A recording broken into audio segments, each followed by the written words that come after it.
കൊരിന്ത്യർക്ക് എഴുതിയ ലേഖനത്തിൽ പൗലോസ് താൻ തന്റെ ഓട്ടത്തെക്കുറിച്ച് പറഞ്ഞു വരും.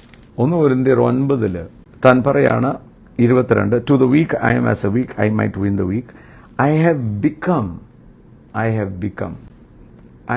ബിക്കം എന്ന് പറഞ്ഞാൽ ഞാൻ ഇങ്ങനെ ഒരാളല്ലായിരുന്നു, പക്ഷെ ഇങ്ങനെ ആയി മാറി.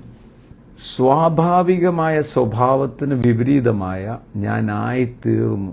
ഞാൻ താഴാൻ തയ്യാറാ, ഞാൻ സൗമ്യനാകുക, ഞാൻ തോറ്റുകൊടുക്കുക, ഞാൻ വിട്ടുകൊടുക്കുക. എന്തിനാ? അങ്ങനെ വല്ല വിധേനയും I might by all means save some. Now this I do for the gospel's sake, that I may be partakers of this with you. This I do for the gospel's sake. ഞാൻ എല്ലാവർക്കും എല്ലാമായി തീർന്നു. എന്തിനാ? അങ്ങനെ വല്ല വിധേനയും ഒരാത്മാവിനും കൂടെ നേടും.